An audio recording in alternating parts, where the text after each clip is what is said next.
back to my YouTube channel. I am your friend Dr. ख्वाहिश Ayan and you are watching my YouTube channel Dr. ख्वाहिश Ayan health care.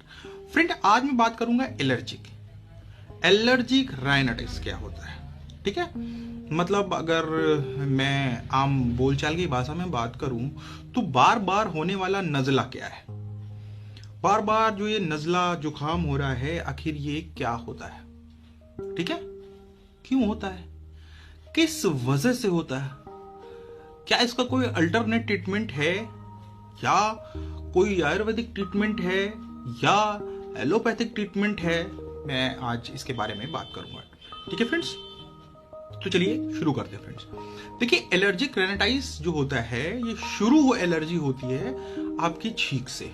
और ये छींक कैसे होती है, नाक की झिल्ली के पास में क्या होता है, अगर धूल और छोटे मोटे जो पार्टिकल्स होते हैं धूल मिट्टी के, ये जैसे ही इस पर चिपक जाते हैं तो यहां पर एक रेशा बन जाता है, या यहां पर किसी तरह से स्वेलिंग आ जाती है, जिसकी वजह से फिर छींक आना स्टार्ट हो जाती है। और वो छींक कंटिन्यूअस आती है, 10, 15, 20 छींक एक साथ आती है।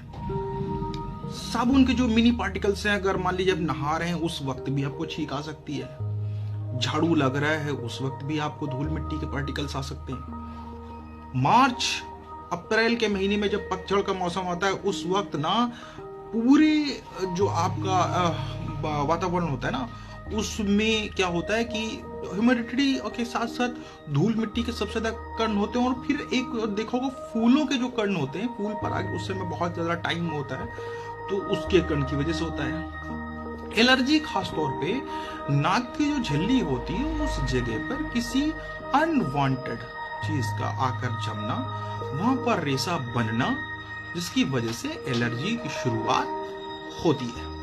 आंखों में लाल आ जाता है, आंखों से आंसू बहने लगते हैं, आंखों में जलन भी हो सकती है, ये इसकी वजह से हो जाता है। ठीक है, तो ये है एलर्जिक राइनाइटिस। और ये हर मौसम में बदलने पे हो सकता है। किसी को धूल की वजह से हो सकता है, किसी को किसी और वजह से हो सकता है, इसके कारण अलग अलग है। लेकिन कहने का मसला है कि सिर्फ ये रेशा नाक की झिल्ली से शुरू होता है और ये फिर आपको और परेशान करता है। धीरे धीरे आप क्या करते हैं, अगर आप इसको क्या करते हैं, आप इसको नजरअंदाज कर देते हैं। आपने कुछ मेडिसिन ली, आपको छींक बंद हो गई, आपने कुछ और किया, आपने ये सब किया, आपने भाप लिया, आपने कुछ और किया, आप डॉक्टर के पास गए।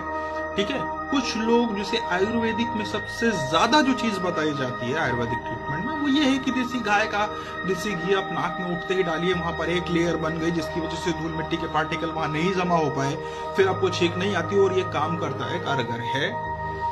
तो ये एक आयुर्वेदिक नुस्खा है, तो ऐसा होता है। ठीक है, फिर क्या हुआ कि आप इसको कर रहे हैं, आपने उसको ध्यान देना बंद कर दिया। धीरे धीरे ये क्या करता है कि नाक से होते होते ये गले में आता है। फिर गले में आपने देखा होगा कुछ लोग इस तरह क्या करने लगते हैं। धीरे धीरे वहां पर भी ये खुश्की जमा होने लगती है, वहां पर भी रेशा जमा होने लगता है, और ये रेशा धीरे धीरे आपके लंग्स तक चला जाता है। फिर आपको कंटिन्यूअस कफ, जैसे ही मौसम बदला फिर आपको सांस की बीमारी, अस्थमा या दमा होना। ठीक है, टाइम के साथ COPD, chronic obstructive pulmonary disease होना, ये वक्त के साथ बढ़ता रहता है। तो कहने का मेरा मतलब ये है कि आप इसे भी बहुत ही हल्का ना समझें। और अगर आपको गले में खराश हो रही है, खास तौर पे तब जब आपको एलर्जी होती रहती हो, उसके बाद तब ये ज्यादा सोचने वाली बात हो जाती है। तो उम्मीद है कि आप लोग इस बात को बहुत ही लाइटली नहीं लेंगे, बहुत हल्के में नहीं लेंगे। ठीक है, इसके ऊपर भी आप लोग काम करेंगे। फिर आपको करना क्या है, अगर आपको ऐसा होता है तो आप अपने डॉक्टर के पास जाएंगे, डॉक्टर के पास इन सारी बातों को बताएंगे। मैं यहां पर किसी पैथी की बुराई नहीं कर रहा कि एलोपैथ में इसका ट्रीटमेंट नहीं है, आयुर्वेद में इसका ट्रीटमेंट नहीं है, होम्योपैथ में इसका ट्रीटमेंट नहीं है। कुछ लोगों की बातों पर मत आइए, ठीक है। ट्रीटमेंट है, ट्रीटमेंट अगर आप ले रहे हैं आपको फायदा मिलेगा, ठीक है। कुछ पैथी में ऐसे लोग होते हैं जो किसी भी पैथी को बदनाम करने के लिए बिल्कुल खड़े रहते हैं, ठीक है। तो वो ना आप करें, ठीक है। फर्स्ट आपको ये करना है कि आप एलर्जी को नजरअंदाज नहीं करेंगे किसी भी तरह से, ठीक है।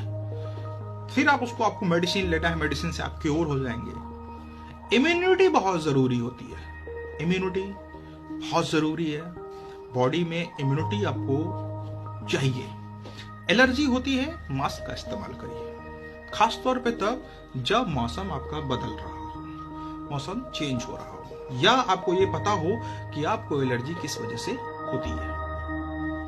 इन सारी चीजों को जब आप देखेंगे, लाइफ आपकी है, जिंदगी आपकी है, आपको ही देखना है कि हमें कब क्या और कैसे परेशानी का सामना करना पता है, फिर आप उसी हिसाब से अपने आप को ढालेंगे, ठीक है।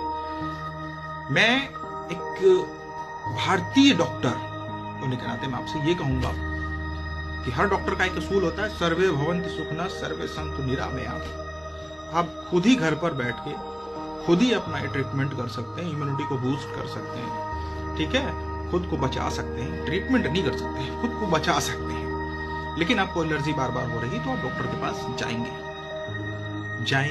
ही, ठीक है।